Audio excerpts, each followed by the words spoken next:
So, well, let's start with you though. As I always do with these things, tell me something unique about yourself that most people don't know. Besides that, I sleep with socks on, that kind of stuff, or So personality this is wise. I sleep next to a person who wears socks to bed and I have for, over 17 years.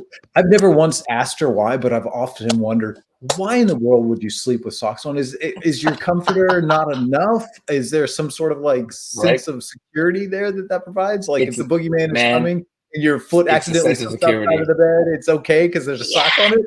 Is that it? Okay, you I've get nailed it. it. You get it, man. You get it. You're right. Because if your toes come out of the sheets, man, it's like another layer of You're defense, vulnerable. You're against whatever's vulnerable. out there. So, can I give you an alternative to the sock thing? Here's what I do. It drives my Tell wife me. crazy. I anytime like she makes the bed, she tucks it in like hospital corners, man. And I've got a decent sized foot, and it just like cramps my foot. So I kick the sheet out and then tuck it Okay. under my foot. No boogeyman is ever going to get to my toes, man. I'm safe that way, and no socks needed. So if that helps you, just give credit where Not credit is due. Okay. not bad at all. I'll have to try that out. Actually, you're right. Because that will give you that layer, the tuck in, and I do tuck in from the sides. So yeah, Yeah. that Yeah. that's good. Yep. So tell Yep. me about the business. Tell me about your start in real estate and how you got to where you are today. I would just say I failed miserably. My partner and I, Mike, our genesis in life was over 12 years ago. Between Mike, my business partner, my of the other my other half of Habit Guys, he got divorced, became a single dad overnight.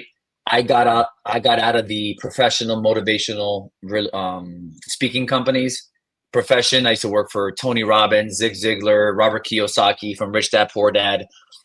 This was like 2006, 2007, right about the crash.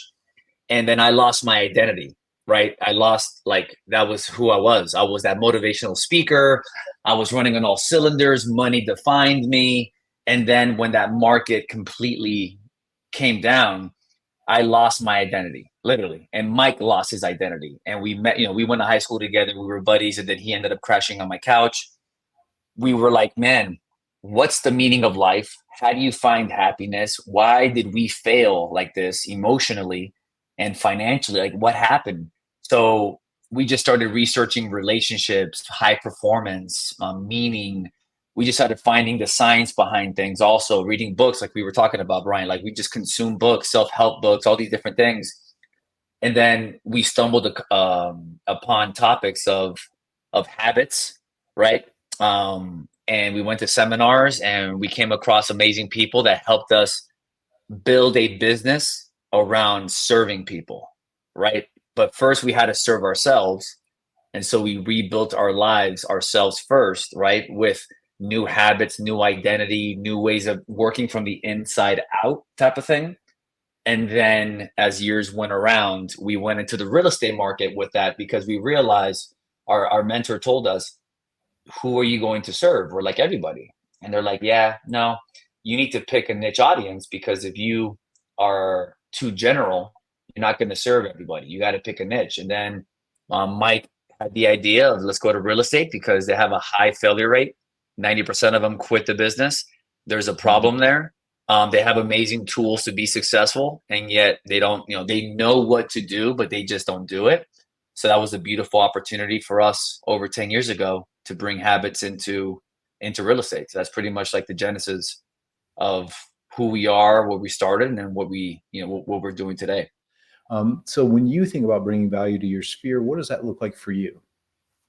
So bringing value to your sphere. There's a couple positions to this. Number one is first get with about three vendors that your Mhm. local area needs.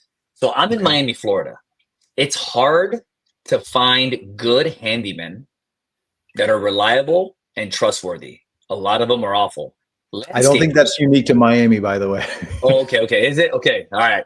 So No. it's hard to find a handyman. It's like, really? Like, right. And also a landscaper, as crazy as that sounds. Landscapers, 'cause I'm here in Nashville. Man, the prices and the reliability is amazing. Just so much different than it is in Miami. Um, then a landscaper, right? And then a moving company, right, are the three that I position the most in South Florida, right? What we do. So in your area, it can be cleaners, a contractor, a general contractor, a plumber. First, you have to find a pain in the butt in your life because it has to be authentic, right? It needs to be something you truly care about. Like, man, guys, like I said, the lottery ticket. Guys, I have this amazing handyman because you truly value the handyman because you had work done and you're like, man, this is hard. Or, guys, I got this awesome landscaper. This guy's no joke, legit. He's awesome. So so that what starts to help you with the heart behind the phone call because now you truly have lottery tickets there. These are vendors. These are truly gold mines of people you truly say like this is like there's a sushi restaurant in Miami where I live in Kendall Lakes that I talk about so much because I love the heck out of this sushi and I talk about it all the time and I have no problem talking about it, right? Like even so that's the same heart posture that I tell our students you need to have first and you can't fake it. So first find vendors that you truly care about, that your community needs, that your local area needs, right? And then you can think about people in your database that you know, right? Because I have a good friend of mine who works for a major moving company here in Florida, and then I partnered up with them. Great. So you also got to think, all right, who do I know that can be beneficial to my database, right? So once you have that, 2, 3, 4 people, then when you're calling your sphere, right? You know, in the back of your pocket, like you nailed it. I'm going to use that example. You have those lottery tickets. You want to share that data. But first, you got to get through the, hey, how are you? How's life been? It's been a while. What's going on? How your kids? Connecting, right? See if there's any gaps, listening to them first, right? Great. Oh, any gaps? Are you working? You're not working? And that's another strategy we teach is find the gaps. Oh, my kids, I'm struggling finding them to find a good camp. Okay, give them recommendations on good camps. Or if they need a job, tell them, you know what? Send me your resume. I'll see if I can find you a job or if I know somebody, right? Like listen to what you're talking, who you're talking to and see what they need because you want to help them out. And then the part of the script you want to get to towards the end is, hey, are there any projects you're working on that you may need help with? I got some awesome X, Y, and Z. I got an awesome landscaper, an amazing handyman, So those are ways to get in knowing, like you said, I know I got that lottery ticket to share with them. Man, I can't wait to talk about them.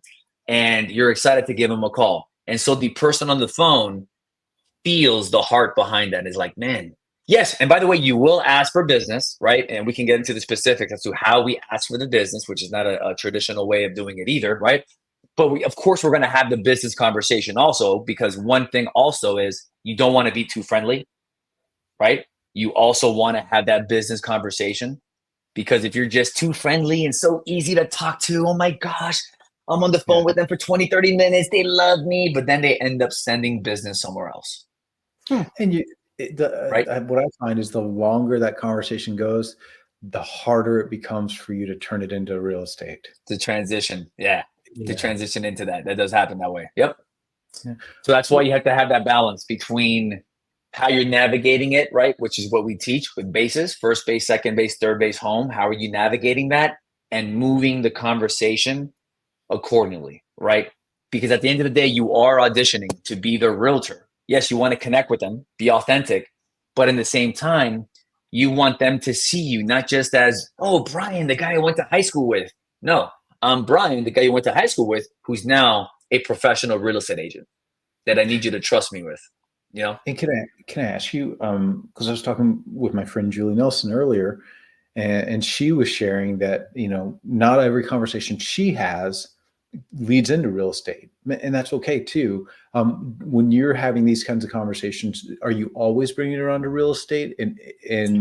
Or No. if not, when you do, what does that sound like? Yeah, no, you'll get a feel for it. Sometimes that conversation can get into like a deep, like family loss, and you're talking about things, and it's just like, Yeah. I get it. There's going to be times where it's just going to be awkward to bring in real estate. But a lot of those deep conversations usually end up with them asking you, so what are you up to? Obviously, once they ask you, then you can start talking about, well, hey, I just got licensed. I'm working on a couple deals. This is what I'm boom. And then you can start to navigate down the route of the business conversation. but it's also okay if the conversation just gets consumed with personal stuff, that it's okay to leave it that way. And then you can call back in the next couple days or next week just to kind of touch base again, or indirectly comment on something for them on Instagram, tag them on something, or indirectly meet them somewhere so they can see you're doing something in real estate, type of thing. But you can revisit that conversation later on. You can do that. Yeah. The phenomenon is that not everybody's going to be ready to move just because you call them, right? At some point or another. Isn't that something, right? Yeah, right. You mean I can't force them to with my great sales skills? No. Yeah. And so there's this sort of combination of building rapport, adding value, making sure that they know that you're there, as the real estate person in their world. And, when it comes to adding value, you talked about the vendors, and man, if you and I had more time, I'd tell you about my woes with landscapers and some of the other professions. Really? You too, huh? Handyman. Yep. And I'm not even joking. It's not unique to Miami. And by the way, it's not unique to Austin, Texas, because I had the same experience in New Jersey when I lived there for a brief time. Any parting advice for folks when it comes to prospecting and really sticking in the habit? Because look, it's one thing to force yourself to go prospect for one day. And good for doing that, but that really doesn't serve you for a career. How do you help agents be more consistent with their habits? I would say accountability, Bryon. Accountability. So, and there's many different levels to it. And you got to be careful when you say accountability, because people go, "Oh, I'll have an accountability partner." Well, make sure you get the right accountability partner. Yeah. It's an accountability partner that's truly going to hold you accountable and call you out on your BS and make you uncomfortable. Because if your spouse is your accountability partner, your friend at your brokerage is the accountability partner, I don't think they're going to really press you. And they're going to be like, "Oh my gosh, yeah, you made your one call. Good for you, honey. You're the best," right? But we truly know you didn't make your 15 calls. You didn't connect with 10 people like you should have. You didn't do so. And the numbers show it. Like, I'm seeing your numbers here. Like, what's going on here? You really want to make 200 grand a year, but you only make 5 calls a day? Like, what's going on? So truly having an accountability partner, because you can't do it on your own. Guys, you cannot do life on your own. So get help, whether it's free, whether it's paid. Be a part of an accountability group where you have high stakes penalties also, where if you don't make calls, you get penalized by money, or you have to donate to a party you can't stand, or you got to dress a certain way, or wear a suit the whole time, all week, whatever. Like, where accountability has pain to it, and there's a community effect to it, because people can lie to themselves and BS themselves, but they can't BS other people, right? That's why community is so powerful and being held accountable. So accountability is what I would tell people to do. Stop being a secret agent. Stop trying to figure it out on your own. Stop moving different brokerages, trying to figure out what the secret sauce is for brokerages, and focus on your calls and having accountability to make sure you actually make those calls. And if you can't do it the free way, then pay someone to hold you accountable, because you're paying for it regardless. The people who do it for free, if you're not prospecting, you're paying for coaching anyways, because you're broke. You have no money coming in. You're self-sabotaging. That's the price you're paying for not paying for coaching. Or you pay for coaching, you invest into someone that's doing it, right, to hold you accountable. And it hurts to pay. Good. That means you're going to do it. And to have someone professionally hold you accountable. So that's what I would tell people to do, whether a free route where it's powerful or the paid route, accountability, because we can't do it on our own. As good as you may want to be like with habits, and I'm the habit guy myself, but I have a personal trainer. I have my check-in calls with my partners to show my work to people. I can't do things on my own, because I know little by little I'll start to deviate. And the more money you make, the more the easier it is for your bad habits to just get like hidden in the money, because you think just because I'm making money, I'm doing good habits. Like, no, like it's actually the opposite, because it doesn't get exposed in that format. Because now when you're not making the money, that's when you're like, man, what's going on? Because a lot of people can hide. And these kind of markets have exposed a lot of agents' bad habits because it was Yeah. easy to sell real estate 2 years ago. So easy. Anyone could have sold real estate, right? Awesome. Okay, great. But your bad habits weren't exposed. Now agents are realizing, holy smokes, I need to update my habits because what worked 2 years ago doesn't work anymore. Yeah, because the last 2 years ago, you weren't prospecting. You just got referrals and people had money and interest rates were low. Great. Now, and then these changes that are coming up in the next couple months, right? We got these changes coming up. Great. It's going to be a whole different world now with buyers now. So, which is good because now we're just coming to a level of professionalism that we should have been the entire time. And agents now, their habits are going to have to increase in professionalism. That's what's going to happen. That's it. We really appreciate you coming on and sharing your hard-won wisdom, man. That was awesome. And thanks so much for doing it. No problem. Thanks for having me on here, man. It's a total blessing to do what we do.